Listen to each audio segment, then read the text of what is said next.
It's okay. Off your mic. It's okay. She off your mic. Chai! Now wow, people wey supposed talk truth to power don't off mic. And if we talk, now 500,000 they go summer us call them hate speech. But fear not, my ego don't come. Ingo torchlight every corner, nooks and cranny of all these bad people where they spoil our country.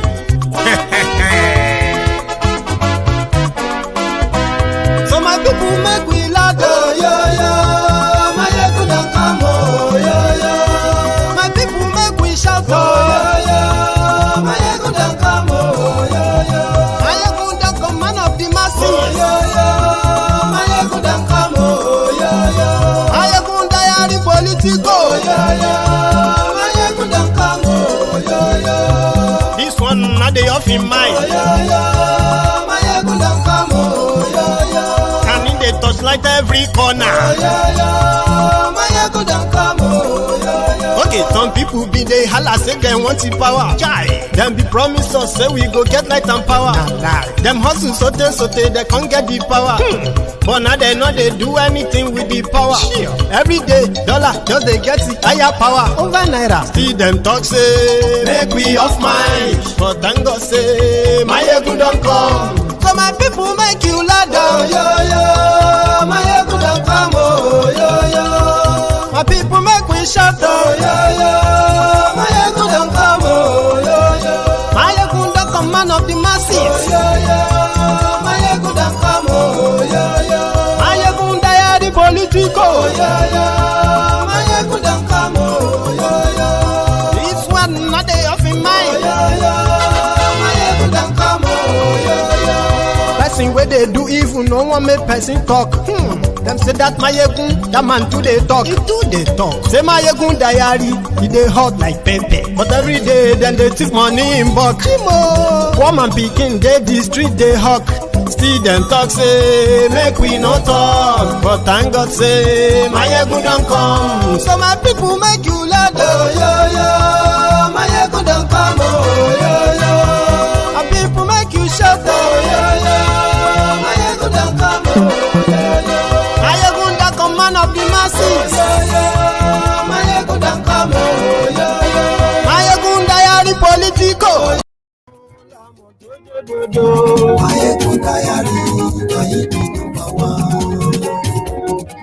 Good evening to you, good morning to you, good afternoon to you. This is Mayegun live. Let me know if the audio is perfect.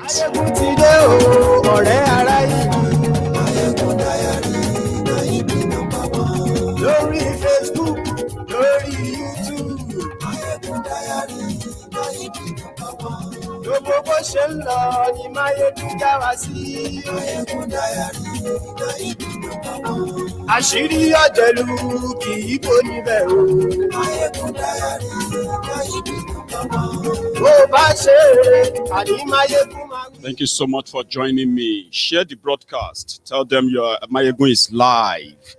And if you have read the caption of the broadcast while you are joining on Facebook, on YouTube, on Twitter. I'm using the Periscope on Twitter now as well. So if you're watching me on Twitter, it's still the same thing. Mayegun live.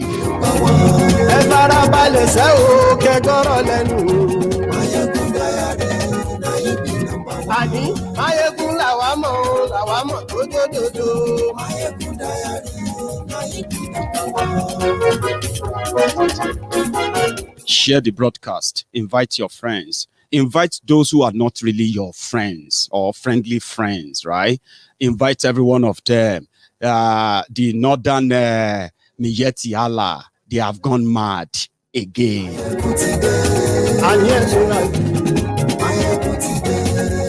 Facebook. It was a northern group that first came out that Afenifere should be proscribed as a terrorist organization. And since they make that statement, we have not heard anything from Garbage, Shehu, or even Femi Okonuadeshino. Their presidency and everybody in that department, yes, they are bringing it on gradually. Tell them, Mayegun is live. Presido bá rúfin o. Àní ẹ̀sùn rájú. Kí gómìnà gbówó jẹ.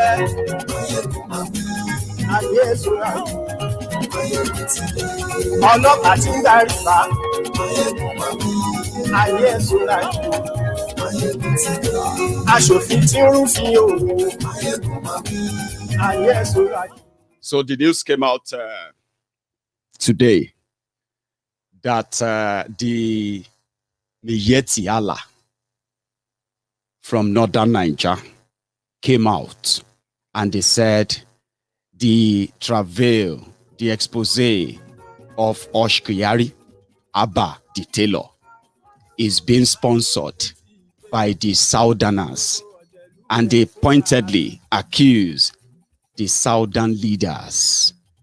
Hello, you see, everything against the criminals from northern Nigeria is considered as an attack on northern Nigeria. How are you not paying attention? We know why FBI is looking for Abba Kyari. There is nobody who set Abba Kyari up. Abba Kyari is a criminal that a failed system popped up, celebrated. And when the time comes, all the charade comes to an end. An abrupt scratch, halting scratch, which makes them now turn around to want to blame the Southerners. I am actually so surprised that they didn't blame IPOB. They didn't blame the Igbos, because usually they are the easy targets whenever this Eroncos, whenever they look down south, to blame anybody for their unfortunate misgovernance. Now, we are the butt of their attacks now, the Yorubas. First, they called on Bokohari to help them proscribe Afenifere for standing up with Yoruba Nation campaigners. Now, Abba Kyari that worked with Hushpopi. Now, the whole conversation you saw in that FBI report, all those reports that you saw, they are just like tip of the iceberg. They have not really, they have not really opened up their investigation. What they presented to court is that court, with the evidence we have and the people we have arrested and those we are still going to arrest, you see this Ogbologbo criminal called Abba the tailor, we need him as well in our court. He needs to go to jail, because the report we have on him, by the time we unleash it, it will be a total damage on Nigeria, for Nigeria to hold him and not let him be extradited. Guess what? Chibuzo Vincent, the one that Abba the tailor collected $16,000 from Hushpopi to arrest until he nearly died before they finally released him. What they didn't tell you is that they also collected millions of naira from the families of Vincent Chibuzo. Now, Vincent Chibuzo, just Vincent Chibuzo Vincent is also going to America. So FBI are in Nigeria now to take two people who defrauded 1.9 million people, right? Who worked with Abba the tailor. So now that you have seen the Buhari idiots, the Sai barbarians jumping up and down, crying like Egbere, trying to find all the reasons to make sure that whatever FBI, just the tip they told them about what Abba the tailor did, that tip, they are now bringing up stories of how Abba the tailor arrested this kidnapper, arrested that kidnapper, and they killed this one and killed that one. They are trying to make you forget the fact that those people he arrested, none of them has been convicted of any of the crime, because Abba the tailor, the moment he picked them up, he takes over their properties. He sells the ones he wants to sell off. He owns the ones he wants to keep for himself. And he just let them languish in the prison there. While he has taken pictures, photos, when he goes on to go and arrest kidnappers, he will go with a cameraman, video, everybody to, who goes to arrest kidnappers and they are taking pictures, posting and all of that. So we found out that it was actually all arranged all along. Those they claim he arrested, right? Many of them have never been convicted because there's no evidence. Abba the tailor collected his glory, social media glory, collected the award. Most of those who gave him those awards that they called him Super Cup. Ife Cup. Those who are giving him those fake awards on social media, many of them are going to disappear too very soon. Because you know what? We have found out that Abba the tailor, Abba Kyari the tailor, Abba, has been working with criminals all along. So the only way he gets to pick up on any of the criminals is displayed to all of you is because other criminals gave them up. Now, Hushpopi exposed it to. No be me, Hushpopi. Because according to the FBI record, Hushpopi was trying to defraud somebody who wanted to build a school in Qatar. That person wanted to build a school and he needed a sort of a grant. He then applied for a grant at an international education grant foundation. So, Hushpopi and his gang, they created a fake website that looked exactly like the original one. So that guy in Qatar, when he messaged the foundation, that was when Hushpopi and gang grabbed him. And within short a small time, they've collected almost $1 million from him, trying to process the loan for him.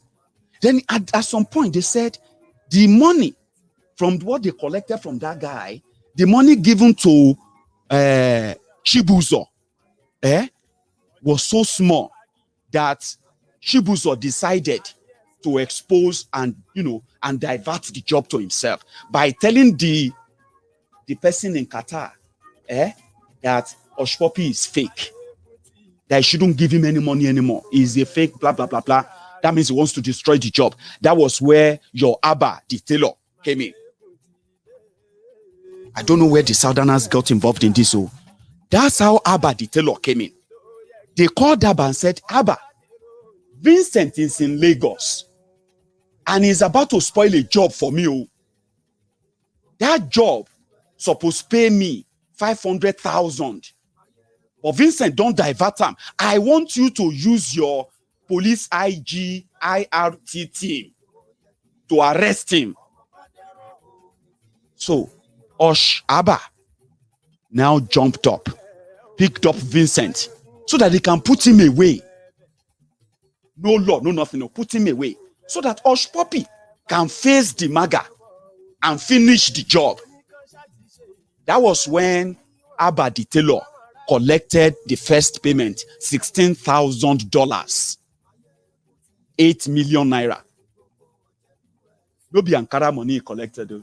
Some of you, the Buhari Mumus, the Mumu Madus, the Bele lecturers, the Mumu lecturers, the Buhari idiots, the cyberbarians. It is not Ankara money. He was involved because he knows that the MAGA will pay 500,000. And Chibuzo was going to spoil business. Abba Kyari, who arrested Evans, the report we have is that the other kidnappers who gave Evans up, and when Abba Kyari approached Evans, he demanded for 1 billion naira because of the report he has on Evans. And Evans was unable to give him 1 billion. That was when he moved in. And he picked up. Nobody knew Evans. Nobody knew anything. Nobody, until he picked him up. Because those other kidnappers who are doing their own kidnapping, but Evans be like an advanced one, where they make real money. Like those guys who they now call bandits in Zamfara, bandits in Yobe, bandits in Niger, bandits in Katsina, bandits in Sokoto, bandits everywhere, kidnapping people for ransom, collecting 800 million, collecting 500 million. Nobody knew Evans. Until Kyari came up and said, I have picked up Evans because he kidnapped one rich guy in Lagos and he kept him in this social house. Who gave him the information? Other kidnappers. That's what we found out. And immediately he grabbed Evans. He started taking Evans' property. As you are watching this video right now, one of the reasons why Evans' case is still unfinished, despite all the evidence, so they said Abba the tailor found on Evans the kidnapper. For all these years, they are unable to convict him because most of his properties, his money, they have been stolen already. As you are watching this video, the only people who emptied Evans' account, they are the Abba Kyari and boys. That was exact role he's been playing. That was exact role that the FBI found out about him. FBI found out that he didn't just do a one-off job for Hushkyari. He is actually a regular caller for other criminals in Nigeria. That is why they said the evidence we have, this guy must be picked up. Are you following? That's the truth. Oh, there is nobody from the south who told Abba the tailor. Then they said those who are after Abba Kyari, they are after Abba Kyari because he's a Muslim. That is another lie. Let me tell you this. Everybody involved, every one of them is Muslim. Rahman, which is, if we call him Ramon, that's his name. Ramon is Hushkyari's name. Ramon in Islam is Abdurrahman. Okay? Is the Muslim. Hush the tailor, Abba, is a Muslim.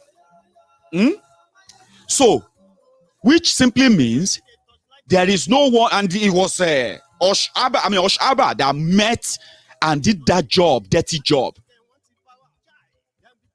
for Hushkyari. There was no one there who said, oh, it was because he's a Muslim. That is why we are like, so if it's Muslim versus Muslim, then you can say nobody from the south is involved.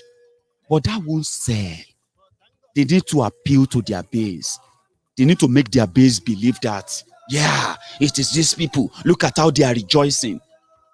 But I'm not here to actually break your heart. I've told you that it will be a great thing for them not to let him go with the FBI. You see that suspension? That one is just trying to act to a script. Okay? So when they said it was because of he's a Muslim, that's why they want to remove him. Now they've replaced him with Dizu. They've replaced him with Dizu. Now Dizu himself, or Dizu, which is Yoruba style of calling Idrisu or Idris. All right? That's Dizu. Dizu is also a Muslim. So when you see this madman with this smoke gum, Akinola, what is that? Is mad group in Yoruba land trying to steer the water of religious division, and saying so in backing his friends, the terrorist Miyetti Allah and co, in trying to turn everything. When you speak up against these criminals, they turn it into the North versus the South, or the Muslim versus the Christian. You shouldn't fall for that anyway. None of us will fall for that. That's the latest too. They said, now we in the South, we are the ones sponsoring FBI. Murik. Thank you very much, Jerry.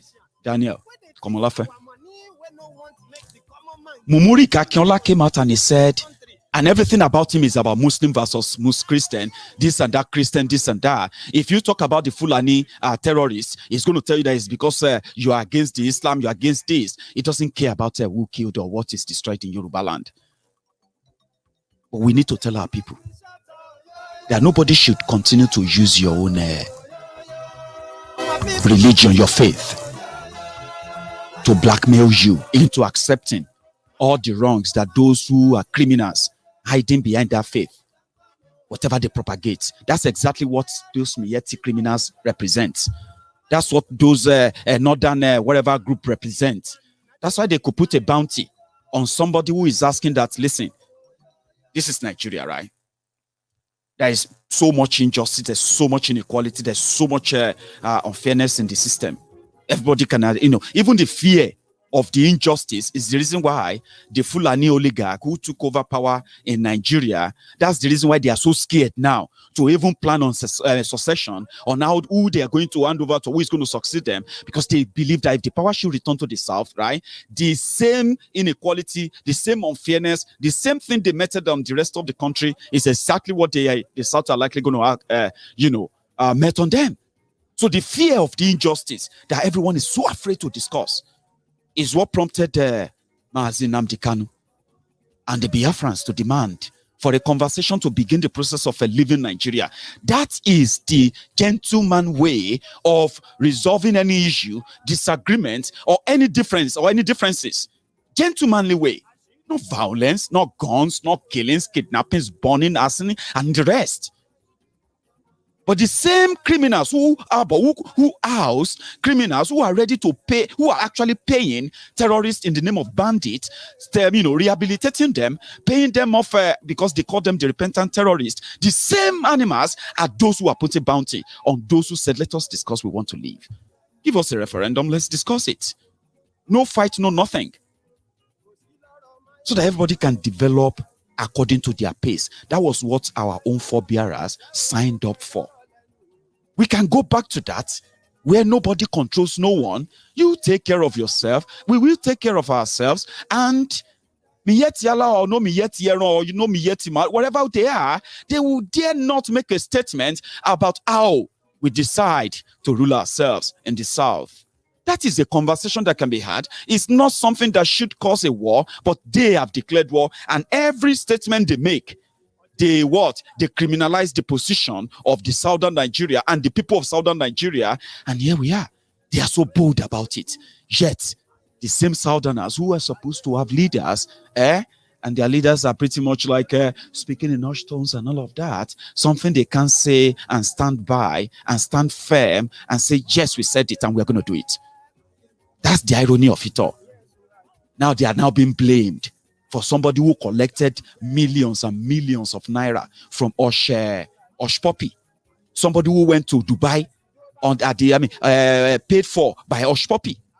Somebody who went to Dubai being chauffeured around by a private driver in a limousine in a Gucci bag, Gucci this, Gucci that. Somebody who said he's just a tailor to Hush Puppy or spent millions of. Now, that person is not from the South.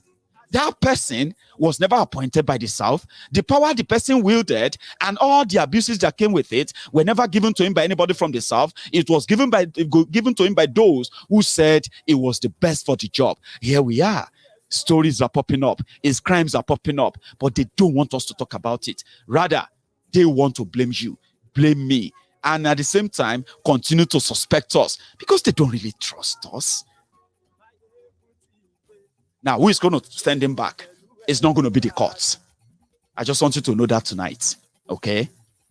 According to the extradition arrangement between the UK and Nigeria, between the United States of America and Nigeria, gives the law of extradition in Nigeria, gives the power to extradite any Nigerian citizen. That power is given solely to the Attorney General of Nigeria.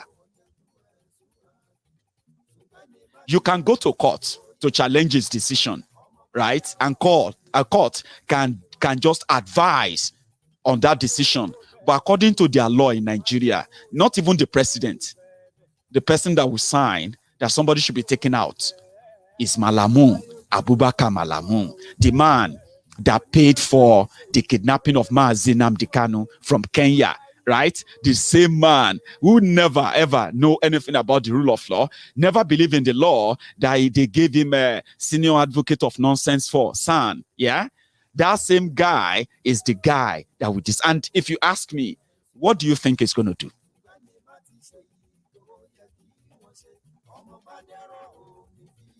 What do you think he's going to do?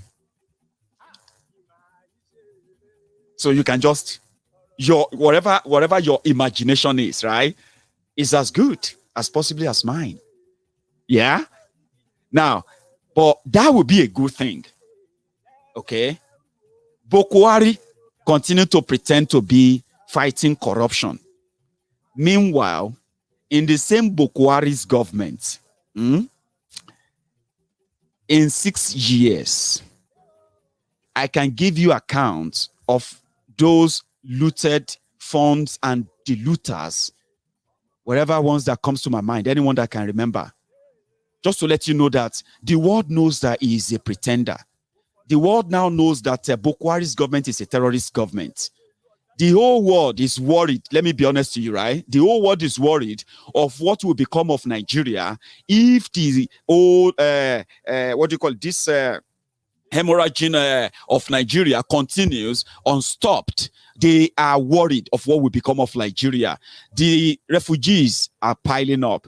And when the refugees from 205 million people, country of 205 million people, are split up and burst out, yeah, even Europe will feel it. Even America, as far as America is, people they will find their way to their shore. All the entire Europe will fill up. 205 million people, they are worried.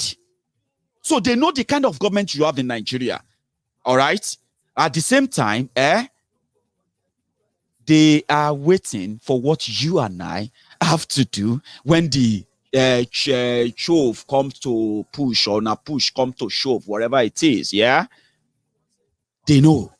But you see, this Kyari or Taylor issue is going to put the nail on their diplomatic coffin. And this time around, it will be easier for the American, their lobbyists they are paying in America to find that they have actually gotten a tougher job to defend Nigeria in America. This is what will happen. There will be more sanctions, more and more of it. Poverty that they've brought upon Nigeria will escalate. More crimes will escalate. And at the end of the day, it will be easier to pick on the individual criminals who contributed to what will come or what is still to come, and to pick them up and get them all sent into the life in Gulag will be easier. Now, they are the ones that will put the rope on their own neck now. That's why I said, if they don't release Abba Kyari to FBI, if Malamu fail to sign that extradition in the next few days, Noah Allah. Let them do that to appeal to their base. And that is the base of the Buhari idiots. Those who are living pretenders. Those living in denial. Those who are, we call the suffering and smiling, humbled slaves. Those who believe that their reward is in heaven. Even if they suffer here. Now, because Bokohari told them they will enjoy it in heaven, no matter what it is. What is it? Why will you be eating rice? Why should you be eating rice? Why can't you just drink gari? They said a bag of rice is now 30,000 naira. An average Buhari idiot will ask you, must you eat rice? They say, oh boy, hey, see bag of semo, 5 kg, don't become 2,000 naira. They say, must you eat semo? Can't you just do lebu and then drink gari and all of that? The poverty mentality that they told them, why the criminals who told them that they needed to suffer so that they can enjoy, the criminals who told them that are looting left, right, and center, left, front, back, and center. In 6 years, the person called Babashir Lawal, that one alone stole over 5 billion naira. The money is not just a free money. The money is meant to be, they were supposed to use that money to rebuild northeast of Nigeria, including Borno and all those places, destroyed by Boko Haram when they came in 2015. He stole all the money. And among the money he stole, right, he awarded a contract to cut grass around the IDP camp, refugee camp, right, with 242 million naira. Why those people who ran away from their homes, their villages, those who survived the terror attack of Boko Haram, living in those refugee camps, they are begging for food on the street. Under this Bokohari's government, when they came in, they said they met nothing, right? The same Bokohari who when they came in, he ordered that they should open the silo in the north. You remember when this guy, who is now the president of the African Development Bank, what's that guy's name again? Adesina, something Adesina. is now the president of African Development Bank. That guy was the Minister of Agriculture under Jonathan. And they reported then that, the growth of food, what have you then. They built a silo that Bokohari was able to order his own Babashir Lawal and Audu Ogbe to go to the silo and take over 245 truck of grains. When I say grains, we're talking about rice, millet, soya bean, and all of those grains that comes, right? 45 trucks. You saw those 16 trailer trucks. 245. Now, when these trucks left the silo and are en route to all the states that should take delivery of them, all the states with refugees, all the states with victims of Boko Haram, right? As the trucks were en route, to those states, Baba, 170 of that got lost. Now only 75 got to destination. That 75 that got to destination were never delivered to the state government that those states, that the state they sent them to. They were shared for APC membership, all this APC Egbe campaign, all this stuff. They were sharing the food as change food to their own APC members. While the refugees, the victims of Boko Haram, they were languishing. The story is online. Go there. Videos, articles, details, reports. 5 billion naira and 245 trucks of grains gone. Now, Aisha Buhari even exposed that, by the way. Go online. The person in charge of that, they were supposed to rebuild houses, they were supposed to build schools, all the places destroyed by Boko Haram. They were also supposed to, give money back to the victims so that they can start their lives again. Bokohari awarded billions of naira for that. They stole everything. To cover up, Babashir Lawal collaborated with the Nigeria Air Force, right? And they decided to go and bomb Ran in Ran. They bombed the place 3 times. The same place that has been refugee camp for more than 2 years before these criminals came to power. To cover up the looting, they bombed the place 3 times. The people who ran away from Boko Haram, they got bombed by Nigeria. And they said it was a mistake. It was a false alarm. False alarm first time. False alarm second time. False alarm third time. Until they destroyed the entire place, including those who went there to support the refugees. That story is online. Go and read it. That's part of the corruption of these criminals. Their corruption affects the poor people that they claim to represent.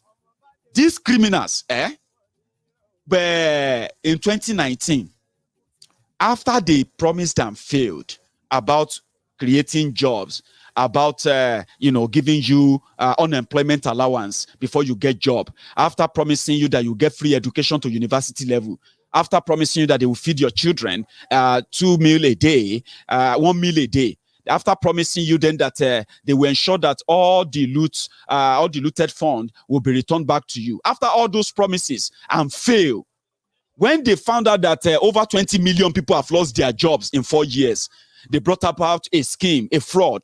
That was where Ekene Shatabandu, special advisor to Bokohari on burial arrangement and condolences matter, fake Pastor Ruga, Agbowori Babaoja. That's how he came out with an economic plan to lift 10 million people out of poverty.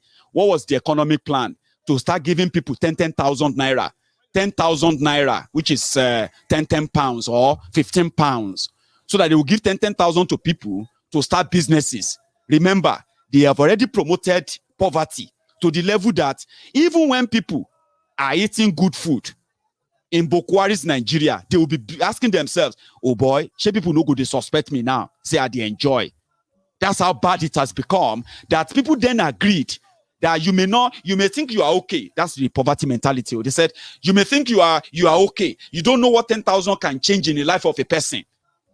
That money can turn to 100,000 to 1 million, blah, blah, blah, blah. If you work hard for it, that's the poverty mentality that the economy of Bokohari that we called Buharinomics. And the chairman of the Buharinomics is Ekene Shatabandu, fake Pastor Ruga, which later became the Agbowori Babaoja. 10,000 naira, and they have a name for it. Trader money. Then they have another one. They brought out another scheme, another lie. They called it N power. And the N power is to train people how to make soap, how to repair phone, how to fix shoe, how to do this and that. So what should have been the what they call the basic what's it they call a quick skill acquisition program, basic skill acquisition program, right? So they brought it as a national plan. N power. We are going to employ millions of the youth. We're going to train them for 3 months. They are going to collect 30,000 naira every month for 3 months. So when they now get trained, they can just go and start their businesses. Another Buharinomics. People started joining. Hey, I don't join Empower. In fact, it was a recruitment exercise towards 2019 then. Even those who have suffered and suffered and suffered, those Mumumadus, the Bele lecturers, all these Lagos Abobakus, Oshogbo Alimajiris, all this, can I have a quick 2K? Can I have an urgent 2K? All these guys who, after battering them with poverty, battering them with everything, all promises failed. They brought out Empower, and they started feeling like, that's the change I voted for. That's the Bokohari I voted for. Before you know it, many of them started grabbing their voters card again. I'm going to vote for this change. Next level. They were going to next level, but they couldn't see. 3 months after, or 6 months after, some of them started, after the election, they started paying them. They said, we'll recruit you. They recruited 500,000 online. The first day they opened their portal for people to apply, 45 million people applied. That means to show them the picture of those who had no job in Nigeria, 45 million applied within 24 hours. So when they now release name, they release name of 350,000. First batch. No, 250,000 first batch. They are going to release another 250,000 so that people who applied will be open so that they can go and vote. Some of them became campaigners again. Let us give the government chance. 16 years of PDP. They destroyed this country. We need to give them blah, blah, blah, blah. Or a courtesy of fake Pastor Ruga. That's how that worked, though. And last, when they came out to say, how much you now spend for trader money, Empower, they said, Bokohari's government has managed to lift almost 10 million people out of poverty with trader money, market money, and Empower. And because of that, we have spent more than 1.2 trillion. Hey! 1.2 trillion. Oh boy, now so we see them, but they don't stop there. Within 3 months, when they came back again in 2019, rigged themselves back in, they removed shock from Pastor Ruga's chair. And so Pastor Ruga entered demorage again. And nobody to hear from him again. And Bokohari appointed his girlfriend when he was still able to see well. And understand when he was able to understand those who were around him. He appointed Shadia and created a ministry for her. And they called the Ministry of Humanitarian Appointment. I mean, humanitarian, so they will just be humanity to give you help and all of that. So they now took all the trader money, market money, blah, blah, blah money, all the scheme that, Pastor Ruga put up. They put them under Shadia. So then came coronavirus. Shadia, from nowhere, Shadia said she's sharing 20,000 naira. And within just 2 days, Shadia came out and she said she has shared over 500 billion naira to 11.2 million household. Hey, this one heavy, 500 billion. How you share the money? Then they started showing picture. People collecting 20,000 in Imo State. People collecting 20,000 in Abuja. People collecting 20,000 in Sokoto. They also show people collecting 20,000 in Zamfara. Oh boy, 500,000 don't go. Hey! Under this criminal government. under this criminal government, they told us that dear Zani returned $90 billion. There are some Mumumadus, Bele lecturers, the Buhari Dins and the Buhari Diderins, the Buhari Denotus and some of the Buhari Dijatus, including the Buhari Shukus, the Ungoziaris, the Unnekaris, the obedient fools, sophisticated morons, ombuds slaves, the Facebook bandits, social media herdsmen. They came, they said, thank you, Bokohari. Dear Zani has returned $90 billion. They say, hey, where she keep her? Educated people, supposedly educated people. They were going on TV talking about dear Zani returning billions. I say, hey, boy, 90 billion. Which bank keep the money? Where was Genje? So last, they found money in Sokewe. They found money inside burial ground. They found money inside somebody's house account. They found money inside the roof. They found money in here. You just found money here and there. Last. Now the person where they found the money come become the haunted. Though. You remember the Maguluta crook? Yeah, Maguluta crook. That was the guy finding everything. We didn't know that, like Abba Hushkyari. Maguluta crook. Whenever he goes after those he said he's collecting money from, Baba, they collect percentage and he gets middleman. Where they also sell the property for him. That one, they fly private jet and he's covered by diplomatic cover. They say Magu come. They drag him by his by his head. Come here.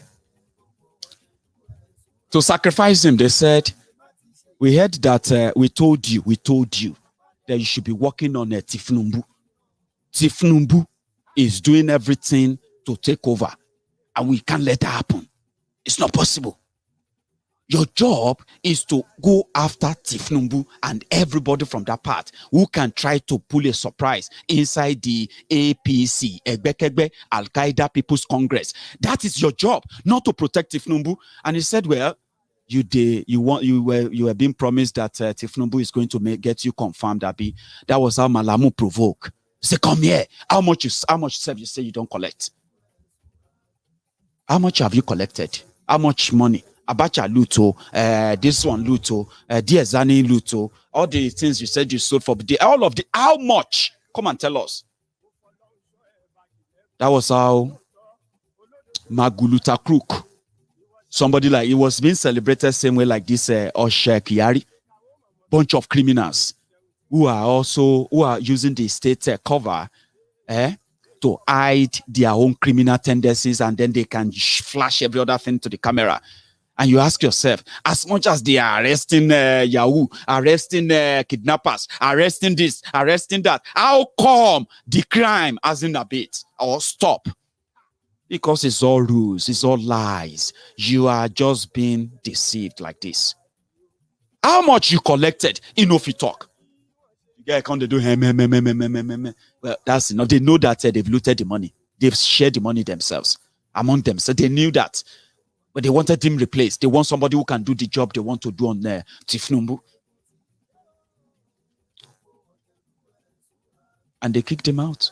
Today, if you ask, and just like when, just as they are doing right now to Hushkyari, as some of these ombud slaves are doing for Hushkyari right now on social media, they did the same thing for Maguluta crook.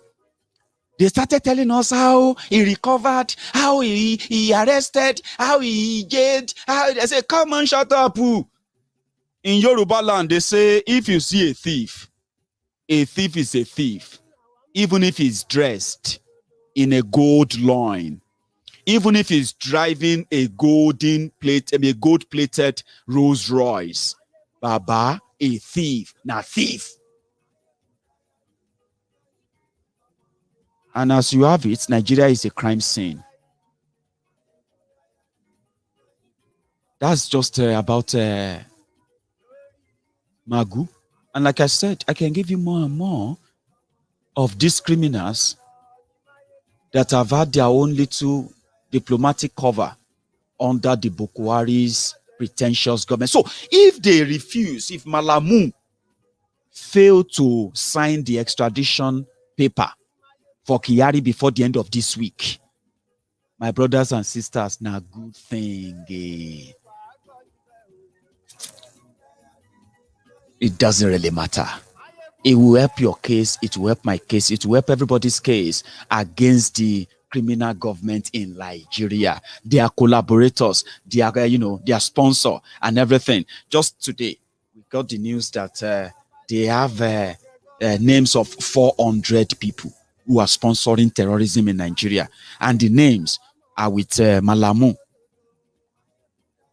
They have the names with Malamu, and Malamu has been keeping the names for years now. And people are asking, maybe the names didn't have any Southerner in it, and the name doesn't have any Igbo in it or any Biafran in it. So therefore, the name is not going to be useful, and therefore is keeping to it. And do you know what that simply means? It is called treason, a crime against your country. That is taking and aiding and abetting crime and keeping evidence of crime. So they've done a lot of crime. They've committed a lot, but we are piling them. We are documenting them. Are you with me? We are documenting them. So if they don't release Abba Kyari, let them live and there. Live and there. Are you with me? Just leave it there. We received the reports from the Oloye Sunday lawyer, and from what he told us, you and I can be hopeful. We also received the report that finally Mazi Nnamdi Kanu has met with his lawyers, and in fact, he's been granted the permission to meet with the British embassy in Nigeria that are offering him the consular support. And so many other access that he should be getting legally, and every support he should be getting is getting that, except the fact that the lawyer says he needs a serious medical attention, not with the condition they found him. It's not that they are not taking care of him. It's not because he's in any danger, but they still prefer he gets a third-party, medical opinion about himself. That's part of the demand they are now asking for. Another demand they are asking for is that people must push and ensure that, you see, that October 3rd, they postponed the case to. That is not tenable. We won't wait for that long. Now that they've opened up the line of conversation now, we don't know what the British embassy is going to be offering him.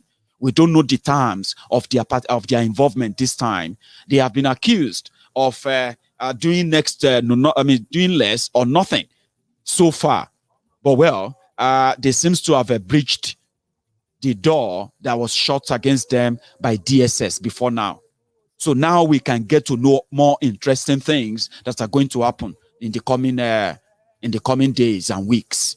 Same with Oloye Sunday case. I don't have to say much on that. And because if I had too much to it, it would just be speculation. Imagine, or giving you my own, details of my own imagination, and that is not really good for us at this point. Okay, the information is that they will apply for his release this week, and also they will apply for his, a political asylum in Benin Republic, which will make him free enough to be able to at least walk about. However, this request is expected to be, to be discussed, either approved or denied this week, according to Oloye's, Chief Sunday lawyer. That is hopeful. That is something that we can say a ray of hope. What we ask for is that Oloye Sunday is not a criminal. He's committed no crime. He's done nothing, right? Rather, Nigeria has committed grave crime against him. Innocent people, harmless people, innocent people were killed inside his house, and they attempted to kill him too. Therefore, whatever it is that Benin Republic is bringing up, either the moment he was in Benin Republic, whatever it is, they should remember somebody who is about to be killed for doing nothing deserves to be protected by any country he ever gets him. He ever enters. That is the international law. That is the convention of the international convention that many of these countries signed up to. So whatever Benin Republic is bringing up, that's why we have to say, well, it deserves to get that protection because we know why he is in Benin Republic. So which is great. No, now, the people killed inside Oloye Sunday Igboho's house, just for those who just would like to have the image of these people, right? If you look on the left, that is Adogon. And if you look onto your right, let me see if I can bring down the tag on it. So that is Alhaji Fatai. Alhaji Fatai is a businessman. He is into car sale. He's a car salesman, right? On that unfortunate day, the 1st of July, he was, like many other people inside the Oloye Sunday Igboho's house in Ibadan, he was there to discuss his business with Oloye Sunday Igboho, and that is his car business. He was meant to sleep overnight and leave the following morning before the Yoruba Nation team would then move to Lagos. He was meant to leave. He was one of those killed by the murderous DSS in Nigeria. Look at this guy as well, Adisa Said Adogon, a responsible family man as well, who has his own hotel in Ikorodu. He was also at Oloye Sunday Igboho's house that night, just as one of his right-hand men, just to give him the moral support and what have you, before the Yoruba Nation peaceful rally slated for the 3rd of July, and the attack carried out on the 1st of July. He was even praying. If you look on the right of the screen, you will see an attached image, a bloody image, attached to that image of Alhaji Fatai, right? That is the blood of Adisa Said Adogon. He was praying. They said he was praying like that moment, right? His prayer mat, his praying mat, as well as his Quran was just beside his praying mat. He was praying. He was shot and shot and shot. From the information we gathered, when they said the bullet didn't penetrate, they then smashed his head with a very heavy object. It was when they smashed his head and they decided to drag him off. That was why you have the blood path in that living room. You all saw the video of the attack. These were innocent people, that they were never criminals, not convicted by any court. No crime was, no allegation was made against them. They were not declared wanted. They were not resisting any attack. Even though the attack was an assassination attempt, they didn't fight back. They were murdered. Oloye Sunday Igboho was supposed to be murdered that night as well. And according to them, that would then put an end to the resistance of the Yorubas, asking the Fulani terrorists to vacate our land, to vacate our farms, and stop killing our people, kidnapping or destroying our farms. But he managed to escape from them without fighting back. They went there with two plans: kill him, and if he fights back, then we will redeploy. So we'll send more people, and the entire community will be destroyed, like they are doing to people in Olu as we speak, killing innocent people, burning down properties, and kidnapping young people, and declaring them as ESN members who fought the police or who are trying to carry out an attack after killing many of them, right? Disposing of their bodies, burning down their properties, burning down their businesses, and then arresting them as sponsors of ESN. That was the plan for the people of, Soka, the community where Oloye Sunday Igboho built his house. So if he had responded and fought them back, or in fact, if any of them had been gunned down, those assassins, those killers, if any of them had been killed, then it would have validated their own effort of destroying the entire community, because that's what they do. But he escaped from them without fighting them, and then he managed to get to Benin Republic, living for Germany, as advised by those who are closer to him. He is not the leader of Oduduwa Nation or Yoruba Nation campaign. They know the leader of Yoruba Nation campaign. They know that they are as peaceful as they should be. But they know that Sunday Igboho is a big threat to the advancement of the destructive campaign, murderous terrorist campaign of these Fulani terrorists in Yoruba land. They know he's a big threat. and he needed to be eliminated. So they know that he's not the leader of Yoruba Nation campaign. They know that. But when they missed him, they declared him wanted. But they killed innocent people, took their bodies away, arrested their 12 people, innocent people, accused them of crimes, make up crime in order to get them killed. This is where we are. And that's why we say Benin Republic must follow the international law. We believe, somebody told me and he said, Mayegun, Benin Republic law is different. I want to believe you until I read the story of a young lady who lives in Benin Republic, right? And then she had a problem with one of her neighbor who happened to be a young guy who stole from her. So she decided to go on and arrest him. When they picked up the young boy, took him to their police station. So because the young boy's brother is in fact a police officer in Benin Republic. You know what happened? They changed the case. And then police came back to arrest the lady. And when they arrested her, they accused her of working as a prostitute and also working as a human trafficker by transacting other women in Benin Republic. They built a case against her. They arrested her, took her to their court. Since they speak French there, she was not allowed to get her own lawyer. And within just a week, they sent her to jail to go and be in jail for 10 years. This is a true story.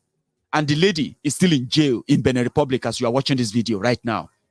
In fact, when David Udeyin did an investigation on that to expose this, right? The Nigerian embassy in Benin Republic got involved. Abike Dabiri got involved. After the lady spent more than a year in prison. So they got involved. And as you are watching this video, this was about 5 months ago. As you are watching this video, they are still unable to get her out of that jail. That's why when people tell me, Benin Republic have rule of law, Benin Republic have their law, and they obey their law. What about cook-up charges? That they can then use their law to convict an innocent person. So that's why I said they should obey the international law. They should respect it. Nigeria is a lawless country. Wherever Buratai the butcher is telling them, he is going to drag them into what will still become the fate of Nigeria under this terrorist government as they continue in this destructive journey. People are not asking for too much. They want to stay safe. They want to be safe. They want to be economically viable. They want their children to have a future, something that they are involved in and they can plan. But as Nigeria is arranged, right, from the north to the south, from the east to the west, right, we are sort of led by self-centered, greedy, selfish human beings who have done so well to keep the status quo that they know is unfairly put together and unequally arranged, and therefore it is in an injustice personified if anybody supports the establishment called Nigeria. Then we have our own southern collaborators, people who believe that the status quo should remain as long as it feeds their own, bellies. Selfish, greedy people, that some of them are there now, and it will surprise you that those who want to take over from these guys, they are even worse than the ones who are claiming to represent us from the south. How do we change it? First, we need to pay attention to guys like this. There's a guy I'm going to share with you now. He said a lot. He's a Yoruba man. And sadly, I don't want you to feel too shocked. All right? When I mentioned Buhari idiots, when I mentioned Oshogbo Alimajiris, when I tell you about the Lagos Abubakars, the Buhari Dens and Buhari Diderins, including even those who live abroad, the Mumu Madus Bele lecturers and the Mumu lecturers, and many of these characters, I give you their names. They are actually people who they are living human beings whose opinions also sort of matters, because they say if you are not careful and you are not careful enough to be very, very careful of foolish people in large numbers, they have the power to elect a president, because in a democracy, it is all about the numbers. Listen to this guy about the state of Nigeria and Oloye Sunday igboho and what he has as a plan. And character like this, we have some of them who are there now doing exactly what this guy would do. But he's not there yet.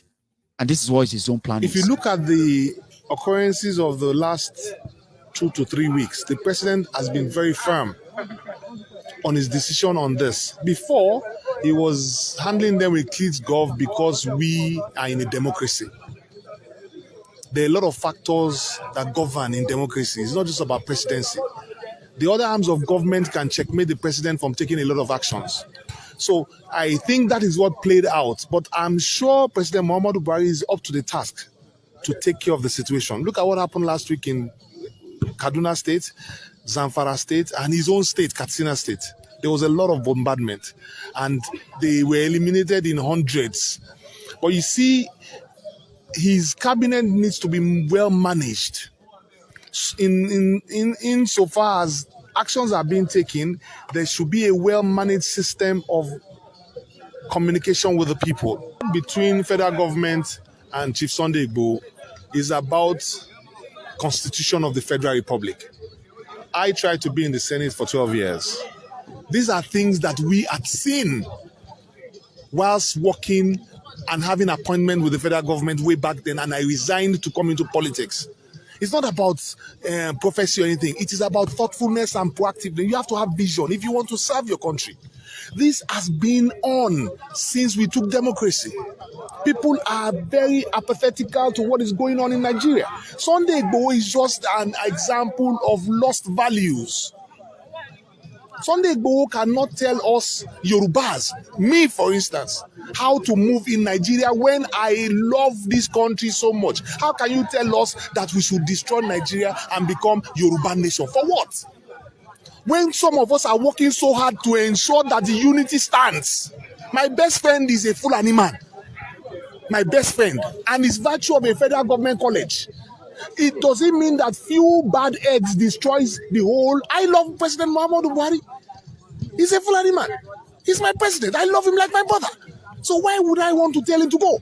I will tell him, pat on the back. You are trying. Okay, if you're not doing the best, let us teach you more. We are Nigerians. We support him freely. It is not about him. Oshoni, Ajeni, Elebologun ni, Amaniseni ni, Afaimaniseni ni, wọ́n á fi yín sílẹ̀. Ami. That's how confident foolish people can be. The guy won't be governor. He wanted to be governor for your state. Imagine if he's the governor for your state.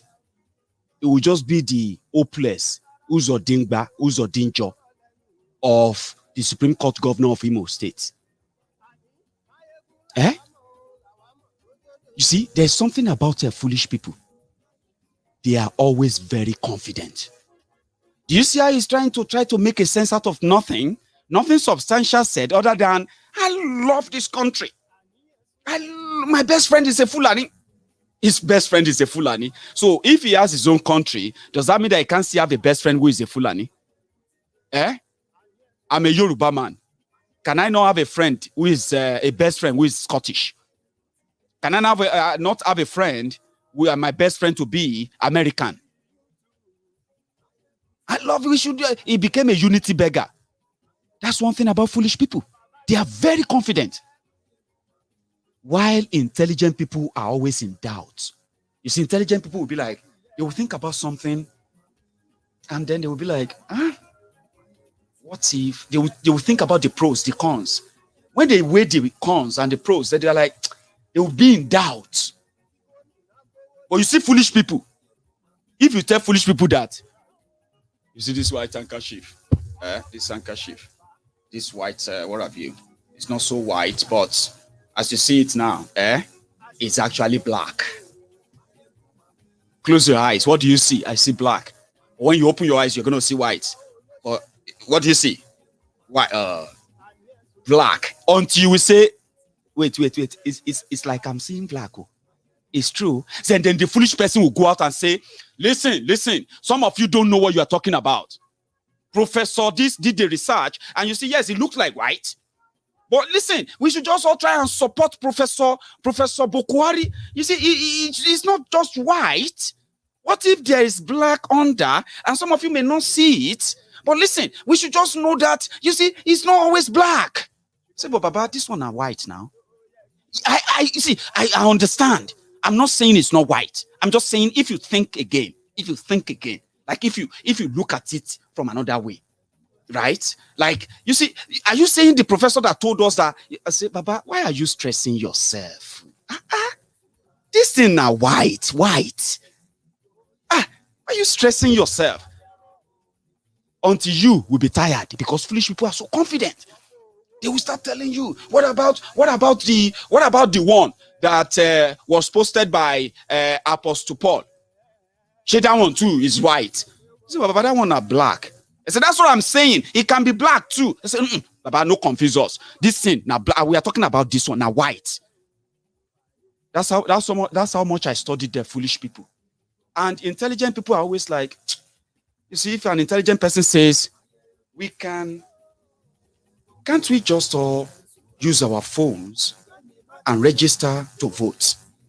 And then INEC will receive the detail, and then they will send our voters card, just like that. You don't have to go and queue anywhere. You don't have to go and do any, you know what I mean? And then you can do that.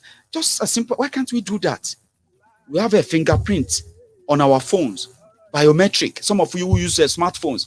Why can't you use that same one and register people to be able to vote, and no wahala, give them their voters card within 2 weeks?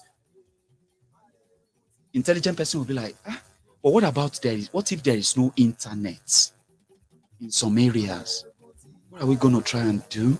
Is that not going to affect it? So intelligent person will be like, try to research what's the alternative we can use where there is no adequate, you know what I mean? Or you see the foolish person say, no, you cannot do it. It's all rubbish. Forget it. It's not possible. Nigeria has no network. Forget it. Blah, blah, blah. You know what I mean? That's how foolish people speak. And if you look at the Buhari idiots, if you look at the Buhari days, Buhari diderins, they are very, very confident. If you look at them. And when you look at why they are confident, you will see Bokohari, the most intelligent person in the APC. And if Buhari is the most intelligent, now you can then best imagine the characters that tells you what is the best thing that happened to them since sliced bread. They don't obey their own law. They don't believe in their own law. Every criticism is considered as an attack. They blame other people but themselves. They don't blame anyone. I mean, they don't blame themselves for their own judgment. And now they are scared to even leave that power. So the news came out and they said, Thiefnubu is in America. Ade Gator, Ade Pointer, Governor Pointer and Kill, Sonweiku of Lagos, how to quickly try to debunk it. He's the only person who can show you that Thiefnubu is still alive. And in fact, Baba is relaxing. Okay? And let me tell you something. You may not imagine it, right? If you see how joyful the Lagos Abobakus have been all day. And according to them, because everything is competition to them, right? According to them, Thiefnubu is becoming more popular. Jaga Bandit is their Oko Yawon. Even the Ade Gator. See, let me check. Is there any gators on the trouser, by the way? I said, don't change the guy dress now. They've told him not to put gator anymore. The person will go put gator for jeans. Not bad. It's just a fashion statement. That's why they call him Ade Gator. Point and kill. He met with Thiefnubu and he is still pointing. He's pointing. Right? So Thiefnubu is alive. Even Sonweiku was so shocked to hear the news that they said somebody said Thiefnubu don't kick bucket. He is there. But look at that man. That's the person, the Lagos Abobakus, the Oshogbo Alimajiris, the unboot slaves, obedient fools, sophisticated morons are trying to bring up to represent this one, Bokohari. Remember him? Livestock. Huh? Livestock. National livestock. I will talk about it. He doesn't know. He doesn't know. I think it's These are all directed at Mr. President. So corruption, yes, let me know. He can talk for himself. He doesn't know. He doesn't know. I want Nigerians to give you another opportunity to do another 4 years. Why? Well, I doesn't know.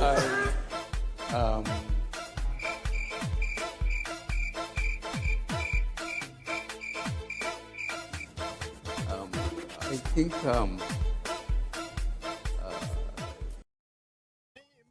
It doesn't know. Guess what? That would be like a Bokohari 2.0 when you bring a Thiefnubu Jaga Bandit. It's your choice, oh. Me, I tell you, now Glasgow at the leave, and I'm trying to work on my black tax now. Anyway, some people have said, Mayegun, tell your viewers to stop giving money to random people anymore. When people message you randomly, sir, I have been following you, ma. Please help me, ma. I'm hungry, ma. And all of these messages, right? Some people said we should stop doing it. They are called black taxes. Some of you who live abroad, who live in the UK and all over the world, right? You don't know that all this money we give back into Nigeria, either to random people, to support people here and there. They are called black taxes.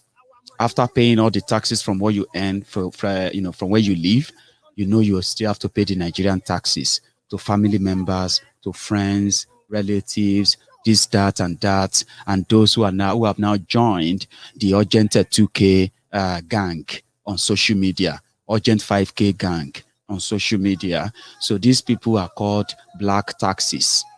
You pay them, but there's no record for them, and you keep paying them. And the more you pay, the poorer you become, the more you'll be struggling with your finances. I'm beginning to put my own finances together now so that I can ward off all the black taxes on my money. You know why? Those who are in Nigeria, especially when the Buhari idiots, the Buhari didn't, when they want to talk and they say, why don't you come back home and do it? Why don't you come back here and blah, blah, blah, blah. What they are saying is that, why don't you come back here and join us in this contraption so that we can all be here? It's not because they want you to come and change it, because they are waiting to take their turns. They are worse than those who are punishing them as we speak. But people like us are still pretty much sending back money. I'm talking about billions of dollars. Imagine, $33 billion. $40 billion annually. That is why in southern Nigeria, you still see some families, some members, some community, you see some communities still surviving because they have somebody somewhere who is taking care of what Nigeria has taken away from them. The opportunities and the opportunities taken away from them, the limitation placed on their path, and they have somebody somewhere who is footing the bill every now and then. And that's why they have not joined or been on the street or, in fact, become homeless themselves. These parts are more in southern Nigeria. And imagine 33 billion in Nigerian economy. Take that out and imagine what that would be. Venezuela will be thanking God every Sunday that they are not Nigeria, if that should happen in a way.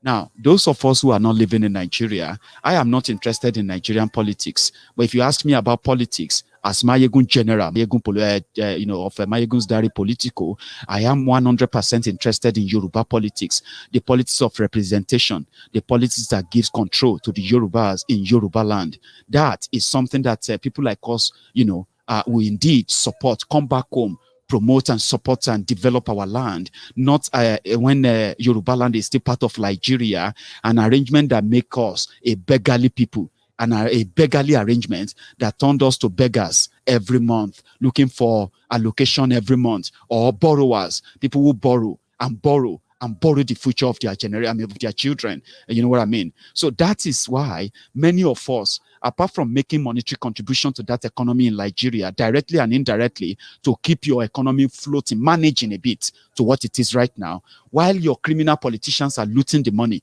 taking the billions they are gaining from your taxes, they are selling from your crude oil and every other thing, taking all these billions out of Nigeria, we are sending money back into that economy to keep some people, to keep some family, at least safe at night, keep their bellies filled with food at night, keep some children in school at least every day, and at the same time keep proof on the heads of so many millions of people in southern Nigeria. Now we can do it on our own if we don't have to be responsible for Nigeria?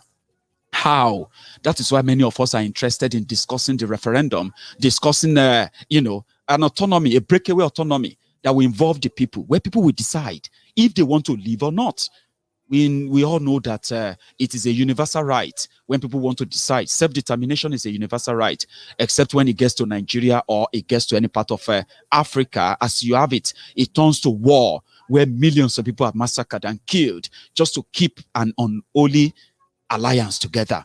So many of us could have probably, come back to Yoruba land in a way, in an arrangement that allows the Yoruba to decide our own fate by all standard, generate our own money, use our own resources for our own people, make our own laws, and in fact, protect ourselves by ourselves, not by any other person or any third party from anywhere.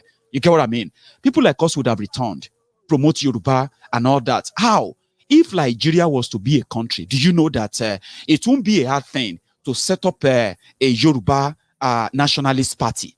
And as an average Yoruba man and woman, it will be easier for you to know that Yoruba Nationalist Party is for the Yoruba Nation. So if they take over control of all the Yoruba land, they will ask for the breakaway of Nigeria. So as a Yoruba man or woman, if that is allowed, won't you be able to just join that and promote Yoruba Nation, promote people that will indeed fight for Yoruba Nation, make laws, change it, and fight for everything that will give the Yoruba independence? If Nigeria is a country, right, don't you think the IPOB, the Biafrans, they will set up their own political party called the Biafra Nationalist Party, that all the Biafrans will be bold enough to join legitimately, and you will know that everybody in Biafra Nationalist Party, they are for, they are for self-determination, they are for Biafra Republic. So if you vote them to be governors, if you vote them to be senators, if you vote them to be lawmakers or anything at all, and they control the entire Eastern Nigeria, they can wake up one morning and declare a resolution and declare a breakaway from Nigeria. You know why? They will be in charge of their own destiny. That is how a country should be, like the United Kingdom. But that is not how Nigeria is. That is why the Fulani terrorists have declared war on the rest of all the nationalities in Nigeria for asking for that conversation. That kicked people like us out. We are not going to be involved in your dirty, criminal, murderous, bloody politics just to show that we love Yoruba land. What we are saying is this: if they fail to do the right thing, if they continue to ignore the wish and the request of those who have now become stakeholders in what has become today's Nigeria project, many of us, the diasporans and the young people, if they continue to ignore that, something is going to happen. They cannot twist everyone for so long or for too long or forever, because a revolution that will change all of that is so close, so near, that they are so blind, they are not seeing it. But it's so close and it's so near. I'm going to open the line at some point to listen to many of you who want to call in and say hi, and then add your own voice too. But before I do that, if you are watching me on YouTube right now, take a minute, right, to subscribe onto that channel if you are watching for the first time. And you can also give me that thumb up under that video. It is called engagement. That will let many other people who are likely not going to watch us live now to come across the video. It is free content. Let them listen to the message. All right. Meanwhile, Barrister Dele Parotimi has something to add before I start taking the calls. Listen. The question is, where do you begin restructuring Nigeria?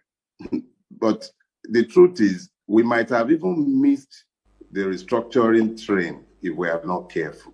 Wow. Pastor Adefarasi is not a man unknown to me. I once attended that church, and he's a merchant of hope.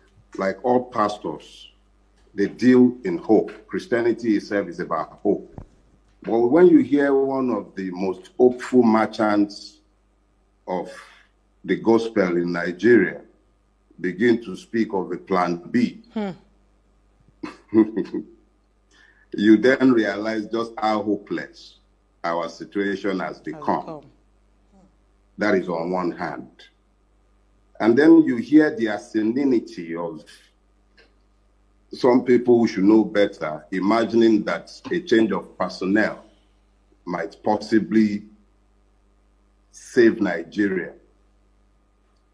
No man, no single man, or even a group of men without changing our current structure, can change Nigeria. The problem with Nigeria are foundational. The problems, they are foundational.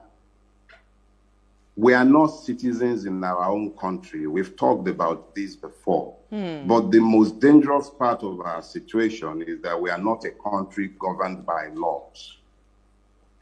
We do not have rulers who believe themselves bound by the laws. They themselves have placed themselves above the law. The law appears to be what the occupant of Aso Rock says it is at any point in time. And that is suggestive of a society that is not anchored by law. We can talk restructuring, but we also must remember that within the same system where we are seeking a restructuring, there exists dates such as the 20th of October, and there still exists vast number of Nigerians who have bought into the lie that nothing happened on that day. And yet some of us continue to hope and believe that we can somehow prevent the looming war. Because when someone like Pastor Paul is telling you he has a plan B and he's talking about how these guys are crazy, there is a lot he has left unsaid, but that we must on our own begin to unpack. In this country, you are having students picked from their classrooms, picked from their dormitories. The government is busy negotiating the freedom of innocent kids with people they have termed bandits when they should be correctly labeled terrorists.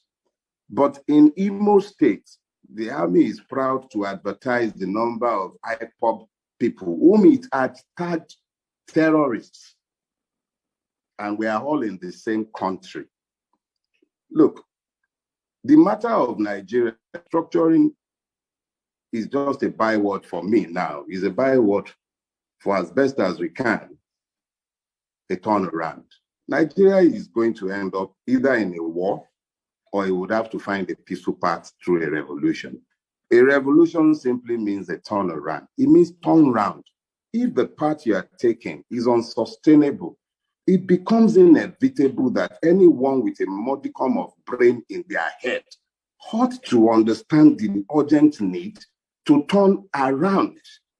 Why should it be so difficult for people to understand that in this age and time, it is impossible to keep anyone down by force? It is in human nature to demand freedom. It is in human nature to demand equality and justice. The Nigeria that is being built in this age and time is one that appears to be raising back to antediluvian times, the Middle Ages. We are in a place right now where the state has lost control of vast territories. Oṣó ni, àjẹ́ ni, ẹlẹ́bọlóògùn ni, amániṣẹ́ni ni, afàìmọ́niṣẹ́ni ni, wọ́n á fi yín sílẹ̀. Ami. Hello there. Hello, good evening. Good evening, sir. Yes, sir. Hi, my name is Oloye Sunday from London. Oloye Sunday. You are my first caller tonight, so you have the floor. Michael, I've been following you for a long time now, and thank you. Your analysis every night when you come online, I watch it. If I miss it, I watch it the next day. It's class. It's a shame that a lot of people who have grown up in the past in Nigeria, because I grew up in Nigeria, and I saw what Nigeria was in the 70s and the 80s, how good it was. I went to school in your hometown, to be precise, Federal Government College of Obolu. I'm an alma mater of that. And when I look at it now, what kids know today, I fear for the future. They've completely eliminated Yoruba history. The Yoruba lineage is disappearing. From 1999 till now is 22 years. 22 years of our children not knowing what our history says about us. I grew up in a time, I lived in Victoria Island itself. I went to Corona School, Victoria Island, so I know what I'm talking about. I was born in England. I've seen everything. It's shocking. when I go to Nigeria and I see kids begging on the street. I mean, it's heartbreaking. It hurts. And it seems that we are stuck. That's the most heartbreaking part of it, right? You see, when you find yourself in a ditch, you should do everything to stop digging so that you can get out, yeah? Now, it seems that we are stuck. We are stuck massively. A friend of yours knows me very, very well. If I mention his name to you, he will tell you who I am, but I don't want to mention his name to you tonight. Let's keep it but you're doing a great job. Thank you. And when I see people like Thiefnubu, Bokohari, and all that kind of stuff happening to our country today, and the beauty of that nation, I keep telling people don't understand that Nigeria is where paradise was built. Look at the landscape and the beauty of the people. The mistake the Yorubas have made is that we're too accommodating, we're too loyal, we are too kind to a fault, and they've taken that against us. We've allowed the stupid people to come and take over the economy, the system, the psyche of people. I don't want to go into religion because I keep telling people, I'm no longer religious. Listening to you, I can't be religious. I'm a spiritual person. I believe in God and everything. But at the end of the day, that's where I am too. I'm not going to stand because there at the end of the day, I don't believe in God. I don't believe God exists. I'll be lying to myself. I wasn't raised that way. But I don't believe it in a way they want to make me or program me to believe it. No, that's why. Thank you. Thank you, my brother. Look, back in the days, yeah, I'm almost 50 now, and every time I listen to you, there's a rage inside me. I'm telling myself, Olatokunbo, this is wrong. My ego is telling people the facts. Can't they see what my ego is saying? If people, look, there are almost 3,000 people listening to you tonight, and they can't see exactly what you're saying. And it really annoys me because I say, if we can pull ourselves together, 70 million Yoruba people, now imagine you add the Biafran and the Igbos and the whole of the South to it, come 140 million people. Now, I told somebody one day, an analyst that they said, imagine if I was watching Olympics today. Imagine if I saw a lot of Yoruba people running for Qatar and other countries and stuff. I'm thinking, and Igbo people, I'm thinking, imagine all those intellects, sports people and everything, take all that knowledge and ability and bring it back to Yoruba and Igbo land. Can you imagine what happens to that place? Imagine it's what diamond. We can do if there is a diamond that allows us to come back in. Can you imagine? My ego. Look, let's take you. Thank you so much, sir. All right, thank you, my ego. Thank you, my ego. I'll call you back another time. Thank you so much, brother. Thank you, sir. My first time is great. Thank you so much, my brother. Thank you. God bless you. God bless you. Keep doing a good job. Thank you, sir. Believe you me, a lot of people are standing by you. God bless you. Thank you, sir. You have a good evening, sir. So I'm going to take another call. I have another caller. Hello. Hello, my brother. Hello, ma. Well done, and God bless you. You are doing a fantastic job, and I give you credit. Thanks, man. There is a passage in the Bible that says, "What I fear most has come." You see, what these so-called parasites fear most definitely has come upon them. That's right. They are talking, oh, Nigeria cannot break. If you try to break, we will fight you. Why will you fight somebody that doesn't want to stay in an unhealthy relationship? I never knew that relationship is by fire, by force. Until you most thank you. Most Yorubas are saying, oh, we want to get out. Whether, and I can boldly say about 79% now, whether they are coming out to tell us we want to go, or they are saying it within their own environment, that yes, I think we should go. But believe me, I was listening to one video tonight and I said, thank God. The Fulanis will eventually, and I call them parasites, and I will continue to call them parasites, because only parasites is afraid of independence. Of living alone. I love that, ma. Continue. Only parasite. Because right. if parasite break away, it can no longer survive. It can't survive on its own. Parasites live off its host. And if you remove a parasite if you remove it from its host, it will die. Then it can't survive. It will die. It can't. So they are parasites and they know that they are parasites. So the fear of living alone, and you can tell that they have no sense of reasoning. I can put 1 million reasons. Somebody saying we are doing empowerment and he has to give out gasket. What kind of empowerment is that? If they are not giving out gasket, they are giving out cows, goats. They are giving out grinding machine, aerology. For that, for doing mass wedding. 500, 2,000 people married off. Jobless people, you marry them off. They say they're state-sponsored wedding. And you know what? Now, come September, every one of them is now, pardon my French, shitting in their knickers. Because the Yoruba governors, the southern governors, now comes together and say, open grazing is no in our area. That's right. And now, following the video that was posted out, or just say that has been posted out, they are saying, oh, if they don't want us to trade, we're not going to vote for who is calling about this vote? Forget 2023, ma. They said Yoruba should forget 2023 if they declared ban in September.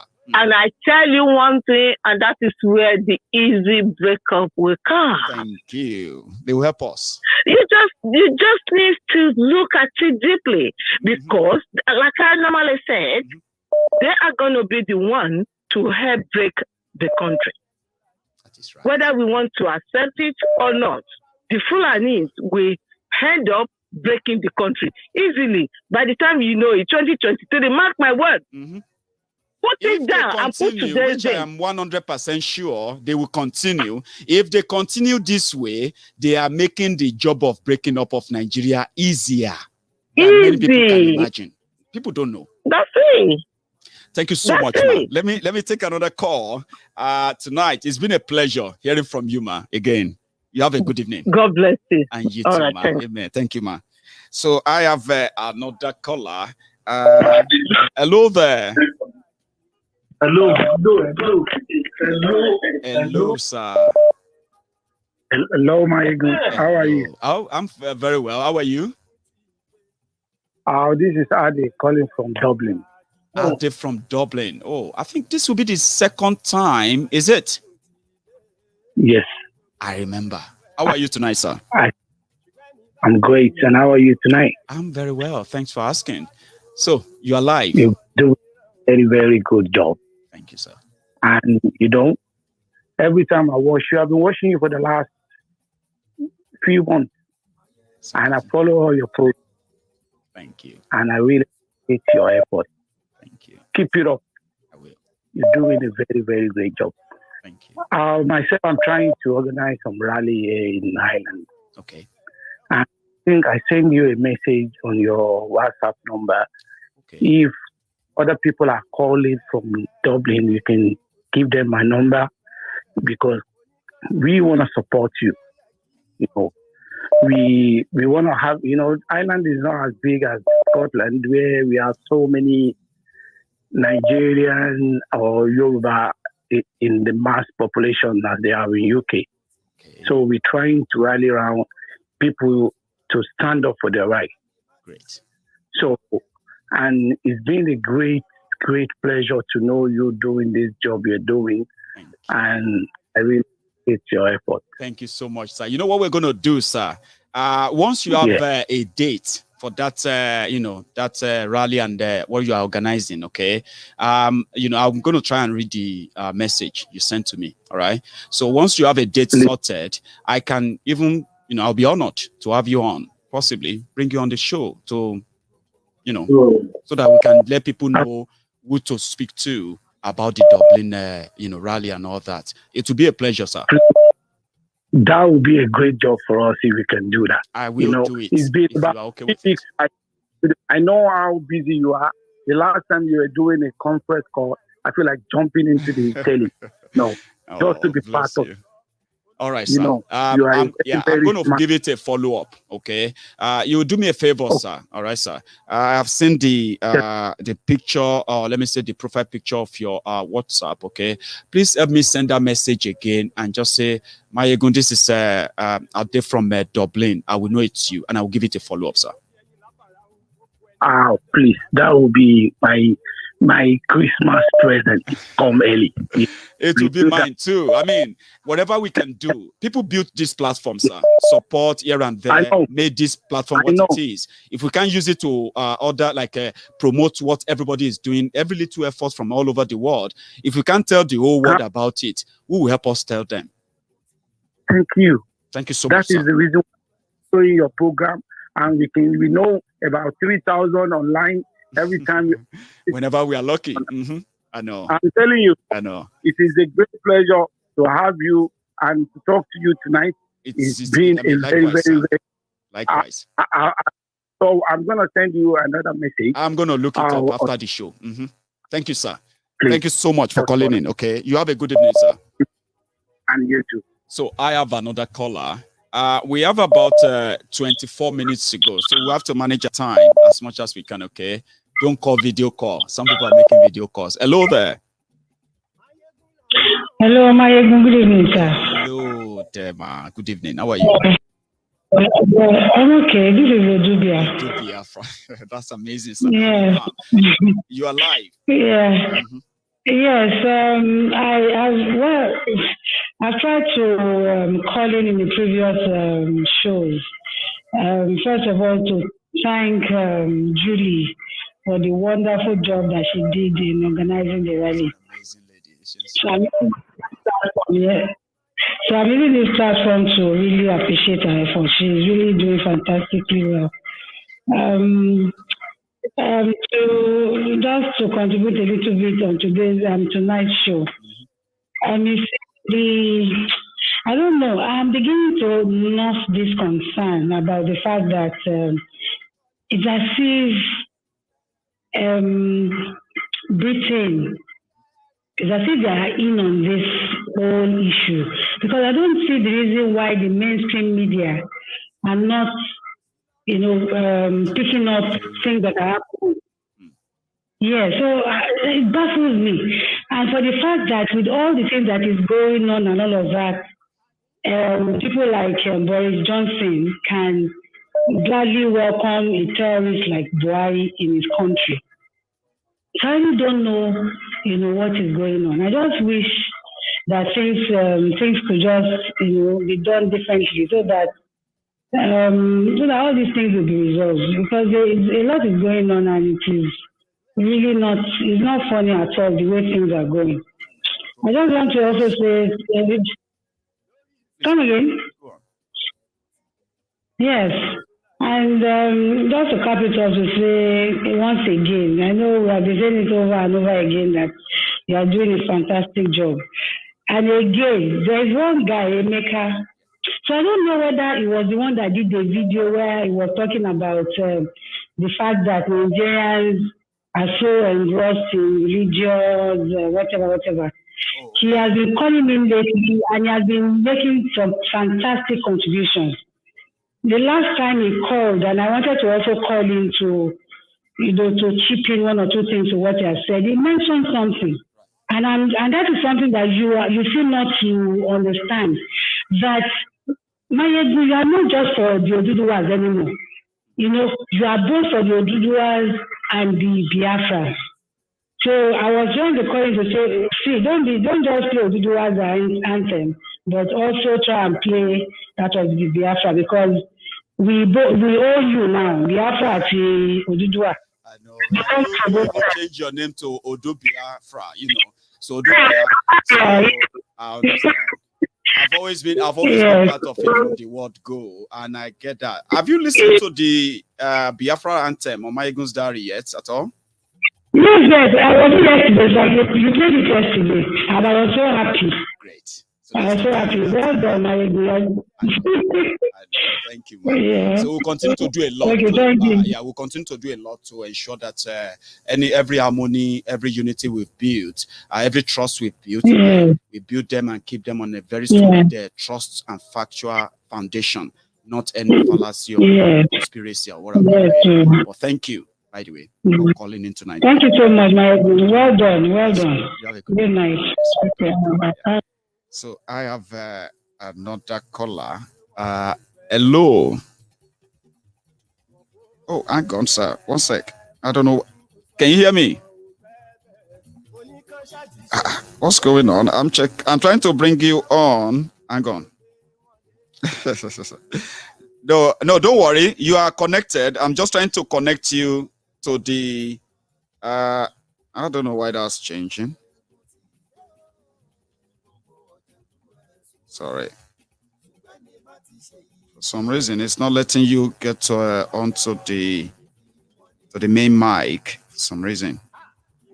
So maybe I will just manage it this way. Can you hear me, sir? Yeah, I can hear you. Great. So, yeah, you are true to Mayegun's live, and your name, sir?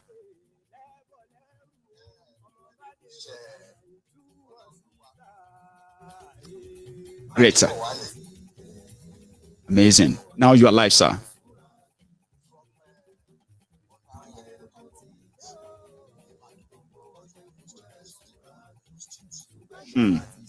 From Ibadan.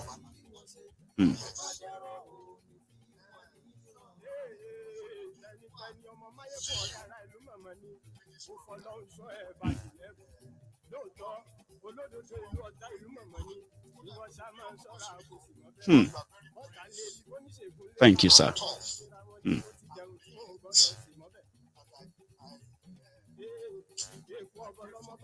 Thank you, sir. Amen, sir. Amen, sir.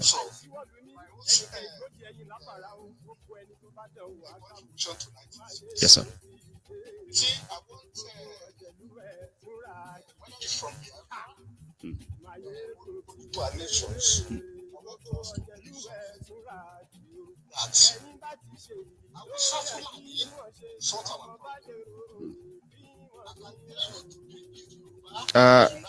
I go. Okay. Oh no. I'm so sorry. I don't know why we have an issue with that for some reason. Oh. Just give me a sec. I think that is an issue. My sorry, please hang on, please. One moment. One moment. It's okay.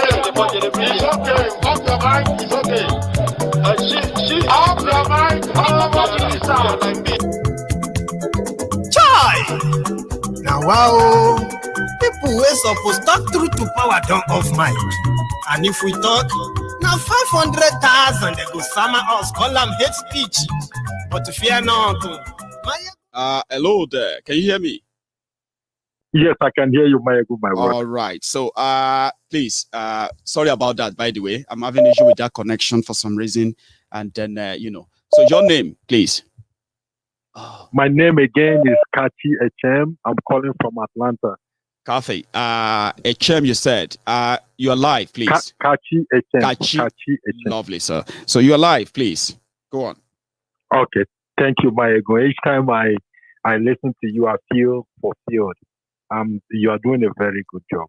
Thank you. Wonderful job. Thank you. Yes. So I will start with that thief you people call what's his name again? Abba Kyari. Is in the same book as the one they call Magu. Of course. And their grandmaster, the one before their grandmaster is Malami, and then Buhari. They come with the name Integrity, Mr. Integrity, just like Farouk. You remember Farouk, the one that put dollar in the cap? I remember him. That collected money from Otedola. Otedola, yes. They come, they tell you they are Mr. Integrity, and all those nonsense. I remember when Muhammadu Buhari was contesting for election, he said he didn't have money to even get the form. That's right. But all his kids were going to school in London. I know how much I paid for my school fees. I know how much my parents paid, even back in the 70s or 80s. He cannot come and tell us that he cannot afford to pick a form, but he can pay tuition in England. Who is lying to who? But yesterday, I was talking to one of my Yoruba friends, and I asked him, do you know Nigeria had a civil war? He said, yeah. I said, do you know the cause of the civil war? He doesn't even know. Where I'm going with this is, we have all these people, Nigerians, that are educated but half baked. They don't even know what is going on. They don't even know the basics of our history, what happened, and what is causing what. Because these things have been shielded. They've been hidden from them so that they don't know it, so that they don't come up and, start to protest. I know. Over time, if they continue with this disguise of Mr. Integrity, who is a thief, like my sister just said, Nigeria will easily disintegrate. Not that we love disintegration, but just like my sister said, and it's like that. You can't stay in a field, in a marriage, for instance, where your husband is beating you. You have no choice of living. Of living, or you beat a kid and tell him not to cry. So what do you want him to do? So this whole thing, if they can give us transparency in terms of election and equality, justice for everyone, which is what I preach, which is what I swore on oath to protect, equality and justice for everybody, then there will be peace in Nigeria. You cannot come and say since the inception of Nigeria, one set of people rule the country. One set of people had all the parastatals, all the government. This is the first time. And everybody is concerned that how did they even get to this stage that Buhari could get away with appointing all these guys and damn everybody's noise and all of that, and he still got away with it? Because the problem is because we have people from Yorubas and Igbos who dance along because they give them something. I'll take one person for example, that one they call Onyema, Minister for whatever, because he's an inner caucus of the Abba Kyari, foreign affairs. In the caucus of the Abba Kyaris and all that, they give him a minister. And then he's the Igbos are not marginalized. Just like that one that calls himself Igboho. He came on national TV to give him something. Lie through his teeth, knowing the inequality that happens. Here in Atlanta, if you go to the consulate here, I went to get my Nigerian passport the other day because I've been away for a long time. Right. Ojoro, everywhere Ojoro. You see, I'm sitting there because I've been here forever. You see somebody I know, people I know, they just walk in. The same thing they do in Nigeria because he knows somebody in there. And then they have people sitting there, people from Texas, all the southern part because they have 2 embassies here. And you bypass them because you know somebody. So after I've all said and done my passport, I paid them all the money, did all the biometrics and all that. I still didn't get it. Guess what? They finally say, we'll take you to our Oga. And when they saw one at Boki, I want to demand for money. I know that he's not educated to the level of being whatever he says. The boss. Finally, they got rid of him. They brought another girl. The girl there now is Amina. Why? Why must he be accepting people? And even back home what is the jam cutoff mark now? I think Imo State has the highest jam cutoff mark. And then these people have the lowest. But when it comes to leadership and parastatals and head of agencies, it's a set of people. It's unfair. Let us be honest to ourselves. Because the more you continue to condone inequality and injustice, you're breeding anarchy. You're breeding disorderliness and all of that. Breakdown of law and order. It's so hard. It's so funny that we have to tell them this by ourselves again and again. There's no rocket science about it. Any society with injustice can never have any peace. Forget it. No matter what they try to wrap it up with, You can never have any peace. And they wonder why there's agitation everywhere. Nigeria is a beautiful country. I love Nigeria the way it is. But let there be equity, fairness. Let everybody aspire. You come to America, you go to London, you see Nigerians are the most you are doing well everywhere. Even more educated, even more. The statistics say that Nigerians are even more educated than Oyibo white people born in America. An average Nigerian has a master. That's right. Even if it's just the first degree, is a scientist or one of those. But because it's the equality, it's a level playing ground, and people get to do, you can just be what you can be. I mean, exactly. Yes. And there's always something for everyone. You know, a society whereby we don't all have to pick it up at the highest level. There's something for everyone, and everybody is taken care of according to your limitation and what have you, whatever you want to do. Nobody's going to place any barrier on your way that because you are this or that. Yes. It's unfortunate, you know, Kachi. Thank you so much, Baba. Let me take another call quickly. Okay, thank you.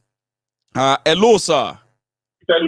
Oh, finally, I have been written inside. Hello. Yes, you see, sir, can you hear me? Yeah, I can hear you. I called back. The line was cut off that time. Yes, I am so happy that you made it back. I have been waiting that if I could get you back, you're going to be my last caller because our time is almost up. Okay. People didn't hear everything you said the other time, sir. Now you have the floor, sir. Yeah.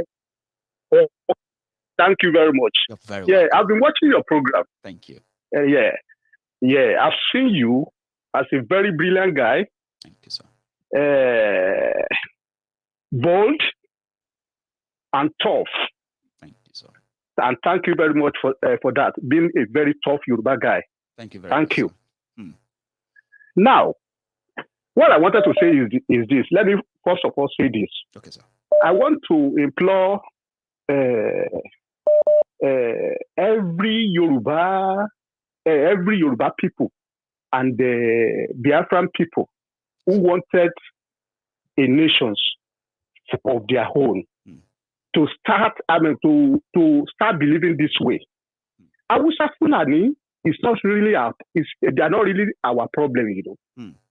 Okay? Yes, sir. Because the truth of the matter is this, Mayegun, let me tell you the reality today. To be honest, I've ceased. I am with you, sir. To be I've ceased to be a Nigerian. I'm not a Nigerian anymore. Okay? Now I hold British passport. So I know it's whatever for me, but I would be happy if Odubua nations get independence tomorrow. But the truth of the matter is this. Whenever we are talking about Hausa Fulani, that they are the one holding us down. Hello? Yes, sir. I'm with you. He make me feel sad because we are not taking this Hausa Fulani that they cannot even fight if you go to war. All right? These people cannot fight war. And I want to tell you something. And I want every Yoruba people, because let me tell you the reality about me. I was born to one of the poorest parents in Nigeria. Okay? But God helped me in life to take my seat to meet the people, the first class people, the first class citizen of Nigeria that slice the wealth of Nigeria. I was able to see them sitting down with them. Okay? The truth of the matter is this. If we really wanted to go, let us believe that it's our brothers, the Yoruba Helites, is the one stopping. What they call it? Yeah, the one who are putting the barrier on our way, sir. God will bless you for that. I keep saying that too.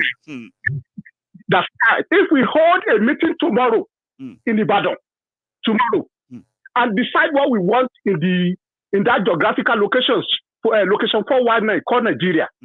If Yoruba people sit down in Ibadan tomorrow and decide this is what we want, I bet you these Alimajiri Hausa people from south of Sokoto, all of them, they will start begging tomorrow. Okay? Now, and I want the Biafra people to realize this. Let me tell you something. When they went to when they wanted to deal with Biafra in the east, now Nnamdi Kanu was telling the people campaigning about Biafra and so on, but immediately it touched their business. These political rogues in Nigeria call themselves politicians. Their business is elections. Whenever you touch your elections, you make mention about the election, there will be no election. God will bless you again, sir. With that line you are taking me to. Continue. That's right. Nnamdi Kanu, when he was in Nigeria, before they attacked him, they wanted to kill him. Now what they did is that they declare those people that declare IPOP as a terrorist organizations. It's not the federal government of Nigeria. It's his brothers. It's the governors. You are right. They push for it. Yeah. Very right. They did it. They did it first. All right. Now, let's come back to Sunday Igboho. Okay. Yes, sir. In fact, Chief Sunday Igboho, what happened to him now? All what is happening to him now is caused by the Obas of Yoruba land, the governors and all these Thiefnubu. Those are the ones behind Sunday Igboho problem. Because you remember, whenever the Odua group went to every whatever, when they went to every rally, they always said there will be no election in 2023. That is right. Okay? They are not happy because they want someone. They want the people, the impoverished people of Nigeria, to continue renew their contract. This in the name of constitutional authority. To continue to validate the fraud by a fake election every 4 years. And that's right. That's right. And now, and the truth of the matter is this: anybody can be fully himself, even in Yoruba land. Anybody can be fully himself, whether it is elites, Oba, the pastors, and the imams.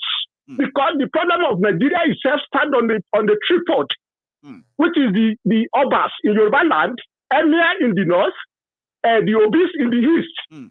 Then you have the pastors and the Imam or Sultan or whatever they call them. That's right. Then you have all these destroyer called politicians. It's a tripod. Okay. So and that problem now is not just about saying one Awusa Fulani is somewhere doing something. It's about what all these bastards like Okorocha, like Thiefnubu, Alaafin of Oyo, Sultan of Sokoto, and everybody wanted to share within the system. Now, okay, let me give you a very good example. Please. Now, you remember this Oloye Sunday. Oloye Sunday set up an advisory committee about Yoruba land. Just of recent. It was done recently. I think it was about 2 weeks ago. That's right. Which I don't really support. But you know what happened? This committee now went to see this Baba Alaafin of Oyo. Yep. Okay. When they went to see him, to see him about the admission, they were waiting for that.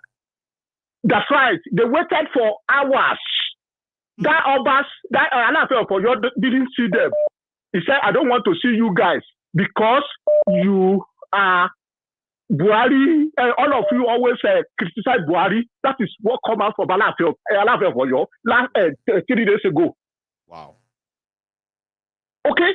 So now any Yoruba, because now they leave these agitations in the hand of we small organizations and the ordinary people.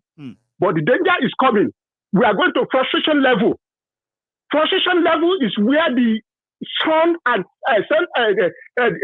daughter of ordinary people will take the fight upon themselves. Okay, they will no longer and that be able frustration to level, deceive them. They won't be able to sleep. Okay, because the danger is coming to the level where they will not even allow them to fly out. Okay, so that frustration level is there, and they should mark it that. And these Buhari people are that people are shouting is a messiah, is a corruption fighter. I know Buhari more than 35 years ago, and I still know him up to now. Okay. The truth of the matter is this: Buhari is #1 enemy of Nigeria. He's the #1 corrupt person in Nigeria. There are two types of corruption in Nigeria. There is official corruptions and unofficial corruptions. That's right. Okay, the official corruptions in Nigeria, Buhari is the #1. That's the government magic.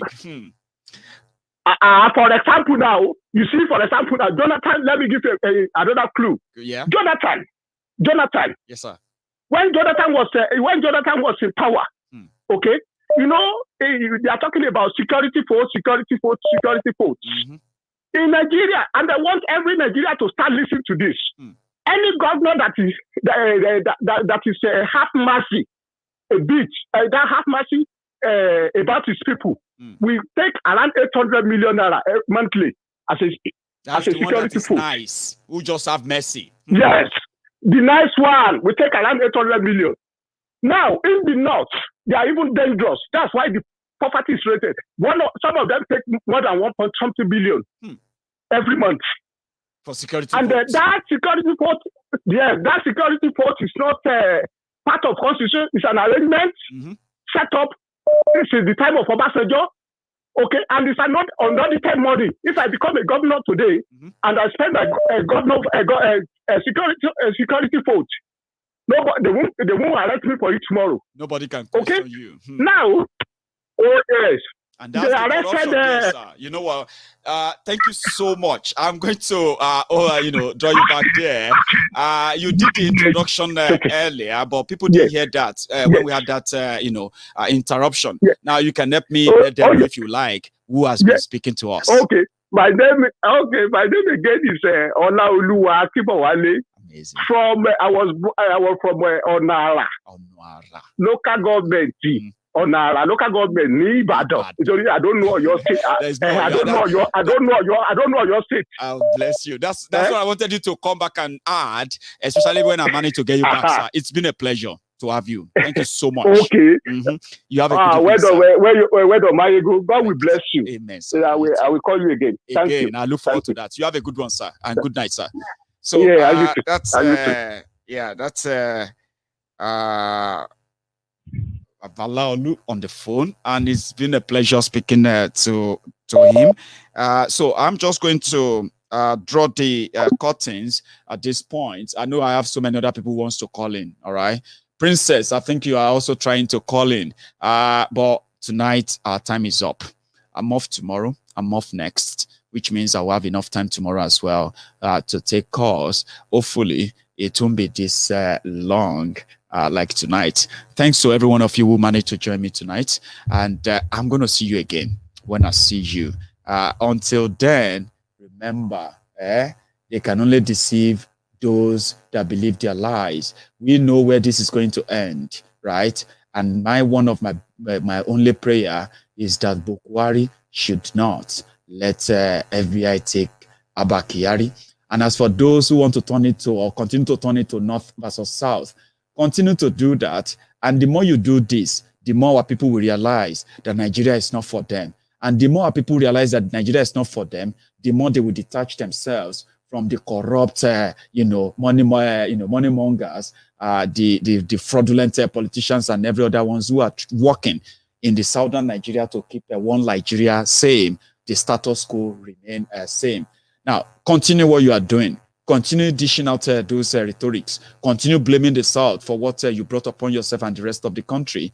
By the time you wake up from that, all the accusation and denial, even those who are praising you in southern Nigeria, they would have gone and you would never hear their echo anymore. As we speak, right? Let them enjoy the fraud, but we are documenting them. This is Mayegun's diary political.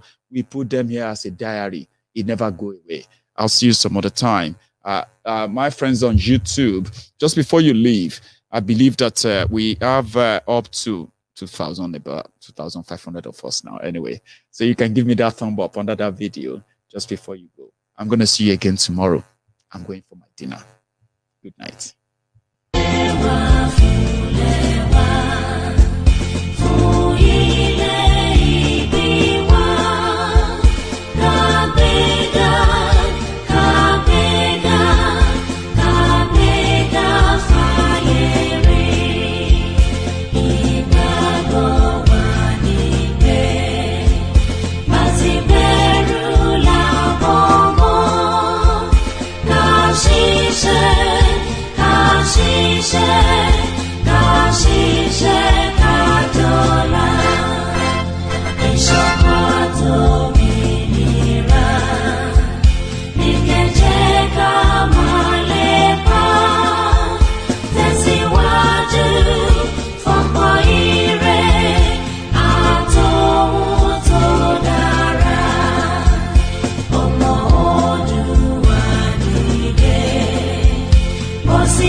Ìwọ ni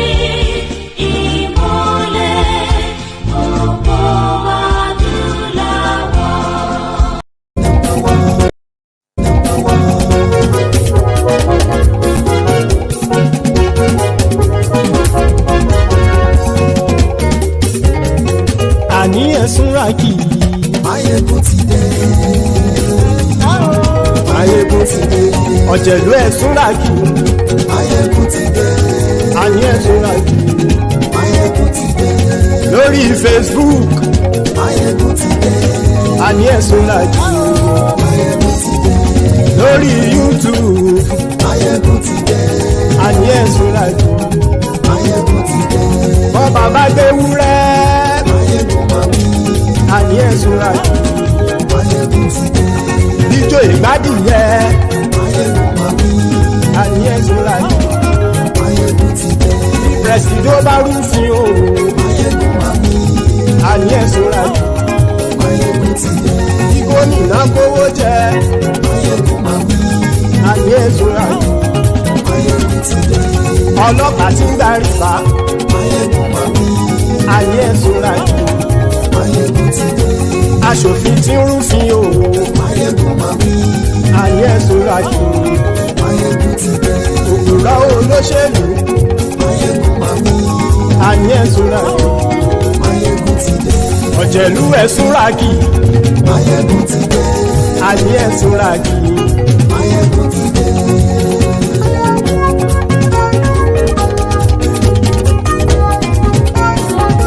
Máyégún ti dé.